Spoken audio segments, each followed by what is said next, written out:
السلام علیکم ګرانو دوستانو. نن به زه تاسو ته د کرکټ په هکله باندې یو څو تازه او ډیر مهم خبرونه درکړم چې خاص کر زه به تاسو ته وایم چې افغانستان نه وروسته بنګلادیش هم افغانستان ته دغه 50 اوریزه لوبې چې کومې دي چې ډېرې زیاتې مهمې لوبې دي، دغه ته ډېره خطرناکه لوبډله اعلانه کړې ده. او بل به زه تاسو ته وایم چې د افغانستان رحمان الله ګوربز یو ځل بیا پاکستان سوپر لیګ کې یو ډېر بیکاره بیټینګ یې ترسره کړې ده. او دغه نه علاوه به زه تاسو ته د مجیب زدران په هکله باندې یو خبر درکړم چې بنګلادیش پریمیر لیګ کې مجیب زدران خپل ټیم فائنل ته رسولی ده. او د نه علاوه به زه تاسو ته د افغانستان کرکټ بورډ په هکله باندې یو خبر درکړم چې د افغانستان خو دغه لوبغاړي نن اعلان کړي دي، خو د افغانستان راتلونکي نړیوال جام کپ کې دغه زاړه لوبغاړي رخصت کړي دي. نو ویډیو تر اخره پورې وګورئ، په هر څه به تاسو پوهیږئ. نو راځم اول زه تاسو ته وایم چې نن د افغانستان کرکټ بورډ هم د افغانستان 50 اوریزه لوبې ته او 100 اوریزه لوبې ته لوبډله اعلانه کړې ده چې ډېره ښه لوبډله افغانستان هم اعلانه کړې ده 50 اوریزه لوبې ته، خو بنګلادیش هم ډېر خطرناکه لوبغاړي راوستلي دي. زه به تاسو ته وایم چې تاسو کتلی شئ بنګلادیش تمیم اقبال کپټان کړی ده. دغه لوبې ډېرې مهمې دي، نو بنګلادیش هم ورته ټول خطرناکه لوبغاړي سینیر او دغه ځوانان ټولې ورکې اچولي دي، ډېره ښه لوبډله یې جوړه کړې ده. د علاوه لیټن داس د ورکې نجم الحسین د مشفق الرحیم د شاکب الحسن د محمود الریاض د عفیف حسین د مهدی حسن میراز د مستفیض الرحمن د تسکین احمد د شرف الاسلام د عبادت حسین د نسوم احمد د یاسر علي چودري د محمد حسن جوی د هغه لوبډله د کوم چې استرالیا ته ماتې ورکړې وله، هماغه لوبغاړي افغانستان هم ټاکلي دي. زه به تاسو ته وایم چې بنګلادیش هم وایي چې دغه سیریز د موږ لپاره ډېر مهمه ده چې افغانستان نه دغه درې واړه 50 اوریزې لوبې وګټو او ډایرکټ نړیوال جام کپ ته کوالیفای وکړو. نو افغانستان ته هم پکار ده چې دغه ښه لوبغاړو ته موقع ورکړي او دغه بنګلادیش نه باید دغه سیریز افغانستان حتما وګټي چې کال 2023 ورلډ کپ ته موږ ډایرکټ کوالیفای وکړو. د نه علاوه به زه تاسو ته وایم چې نن په بنګلادیش پریمیر لیګ کې دوه مهمې لوبې ترسره شولې. دغه سهار ټایم کې چې کومه لوبه ترسره شوله دغه د نوین الحق د ټیم لوبه ترسره کړې وله، خو په دغه لوبه کې نوین الحق ته چانس نه ورکړی. درې لوبې نوین الحق کړي او درې واړو لوبو کې ډېر سخت ټکېدلی ده.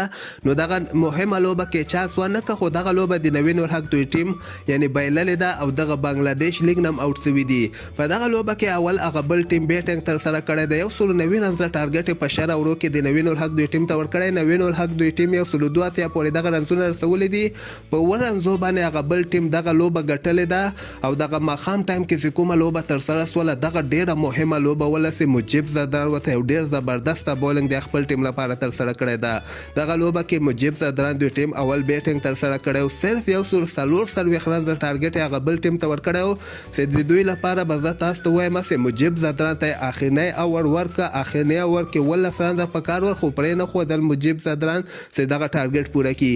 په اخرنی اور کې مجیب زدران دوه مهم لوبغاړي اوټ کړي دي، څلور اورو کې 33 رنزه ورکړي دي او د خپل ټیم لپاره دوه مهم لوبغاړي اوټ کړي دي. هغه بل ټیم ونه څه کولی دغه ټارګټ پوره کړي، 133 پورې دغه رنزونه رسولي دي او په 10 رنزو باندې د مجیب زدران دوی ټیم دغه لوبه ګټلې ده. او دغه لوبه ګټلو سره دغه د مجیب زدران دوی ټیم چې کوم د فائنل ته هم کوالیفای کړی ده. مجیب زدران هغه ټیم کې لوبېږي کوم کې سیکرټس ګیل هم د ډوین براو هم د شاکب الحسن هم د ډېر زبردست ټیم ده او په دغه ټورنمنټ کې ډېرې زیاتې لوبې ګټلې دي. او دغه کوم ټیم نه چې د مجیب زدران دوی ټیم لوبه ګټلې ده د دوی لپاره یو بل چانس هم شته ده چې دوی هم فائنل ته کوالیفای وکړي. فائنل به 18 فبروري باندې د جمعې په ورځ باندې به ماښام ټایم کې 15 بجې د افغانستان په وخت باندې که خیر ترسره کیږي. د نه علاوه به زه تاسو ته د افغانستان رحمان الله ګوربز په هکله باندې یو خبر درکړم چې د پاکستان سوپر لیګ کې نن د اسلام آباد یونایټډ او کراچي کینګز مابین کې دغه لوبه ترسره سوله. په دغه لوبه کې رحمان الله ګوربز اولینی اور کې 2 شپږیزې ووهلې، هغه نه وروسته بل بار یې راکش کو چې هلته یې خپله وکټه له لاسه ورکړې ده. یعنې ډېر لاپروا بیټینګ رحمان الله ګوربز دغه پاکستان سوپر لیګ کې کوي. بیخي یعنې یو اور کې 2 شپږیزې چې ولګېږي، بل شپږیزې وهلو ته هېڅ ضرورت نه و. په دغه لوبه کې ګوربز صرف 12 رنزه کړي دي په 15 بالو باندې چې 2 شپږیزې وهلې د عماد وسیم له خوا نه بیا رحمان الله ګوربز اوټ سو. نو دغسې لاپروا بیټینګ چې ګوربز کوي دغه تاوان افغانستان ته هم رسېږي او خپله ګوربز ته هم رسېږي چې ټول نه غټ لامل یې همدغه و چې د همدغه لاپروایي په وجه باندې رحمان الله ګوربز په IPL کې کوم ټیم له خوا نه وانخیستل سو. د نه علاوه به زه تاسو ته دغه د افغانستان سي شراوړیزه لوبډله کومه بنگلاديش ته اعلان کړی ده. د نه خو دغه معلومیږي چې همدغه کال کې کوم نړیوال جام کپ شراوړیزه ورلډ کپ چې کوم ترسره کیدونکې ده په دغه کې زاړه لوبغاړو ته افغانستان دوباره نه ګوري. افغانستان به که خیر همدغه ځوانانو سره ځي چې میرویس اشرف ډېر ښه پلین نیولی ده چې په دغه کې بعضې ډېر ښه لوبغاړي هم راوستلي دي، خاص کر درویش رسولي، رحمان الله ګوربز، حضرت الله زازی، نجیب زدران او د نه علاوه عصمت الله عمرزی، رشید خان، مجیب زدران، کیس احمد، فضل حق فاروقي، نجات مسعود. خو دغلته په دغه شراوړیزه لوبډله کې بعضې سفارشي لوبغاړي هم دي لکه افسر زازی چې بیخي یعنې د ټیسټ لوبغاړي هم نه ده، دوی په شراوړیزه لوبو کې راوستلی. شرف الدین اشرف ته هم پکار ده چې خپل پرفارمنس هم کې که نه یې د دم په ټیم کې ځای نه جوړیږي. دغه بنگلاديش سره چې دوه شراوړیزې لوبې ترسره کیدونکې د دغه د شرف الدین اشرف لپاره مهمې دي.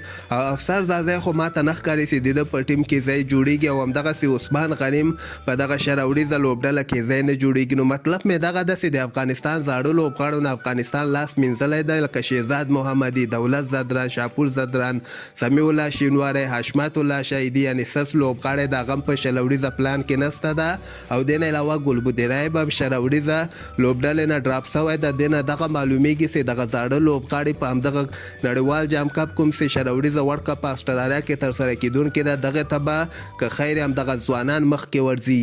نو همدغسې تازه خبرو لپاره تاسو دغه چینل هم در سره سبسکرایب کولی سئ.